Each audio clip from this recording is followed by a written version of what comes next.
Kyrie Jesu Domine, dona eis requiem.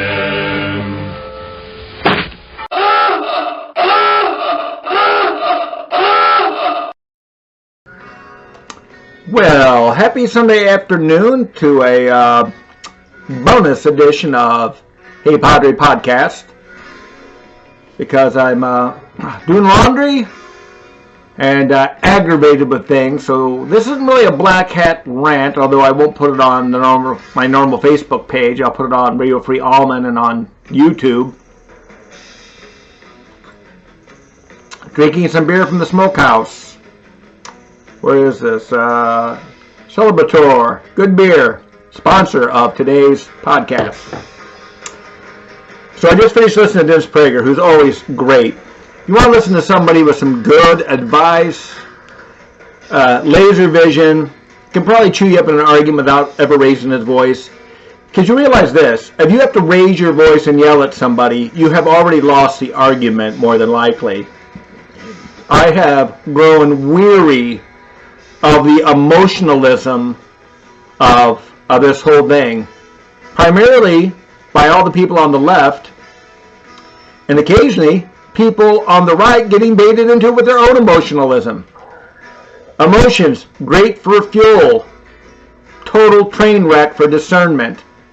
I can't repeat that enough because I want to make sure I remember it when I feel myself getting baited. And it doesn't mean you can't be passionate. You can get angry, you can get excited, you can get sad. It is when you start letting all your emotions really compromise and guide your decisions. I feel it's right. Oh, give me a break. Anyway, that's a sideline. That's not what this rant's about. There's a lot of blame to go around. Let's start pointing fingers. Lest we forget, the people most accountable for this it's the Chinese Communist government. Their carelessness, their lies, and their willingness to let people travel around the world, but not in their own nation, loaded down with this bug. I don't want a nuclear war because the Chinese people are not responsible, but the Chinese Communist government, they need a revolution over there and a new way of doing things. Now, I don't know how that's going to happen, but that needs to happen.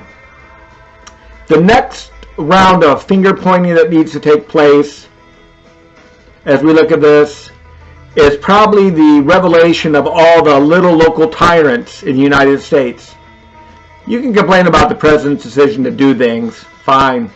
But he really left it up to the governors to decide.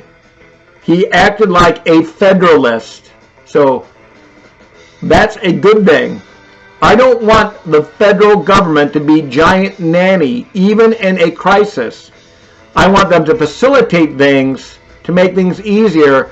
I do not want them to become a sustenance system for my own lousy decisions, or that I suffer from ill fortune or bad luck.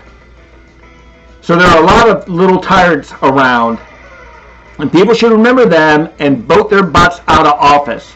This ought to be the time for the American people to wake up that our betters have revealed themselves incapable of being such.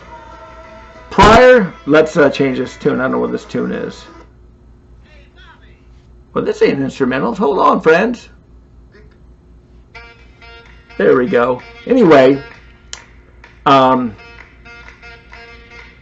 was I at? I'm all about, term limits need to happen. Our credentialed class, as Victor David Hanson calls them, needs to be held accountable.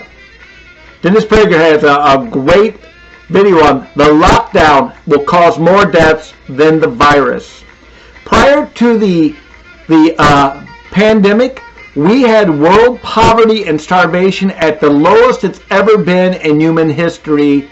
And now, because of the lockdown, not the pandemic, the lockdown, we may have 500 million people dying of starvation this year.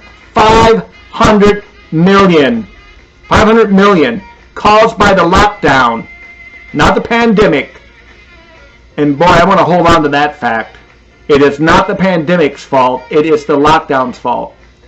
I don't want to second guess decisions that were made, but the price of living in fear is crap like this.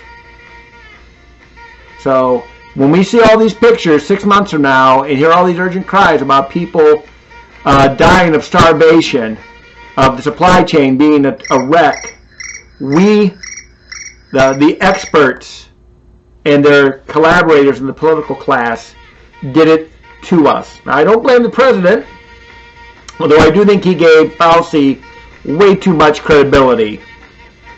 But maybe we can get things back on track and pull it off so it doesn't happen that way, but I doubt it. And that's a terrible thing. We are earning what we decided by living in fear. Anyway, pray. I do all the time, man. I'm praying for those people who are going to be on a hard road for the next year or two. I just hope we can have a profound economic recovery and put the experts where they belong. God bless us long enough. Have a good day, friends. Love you all.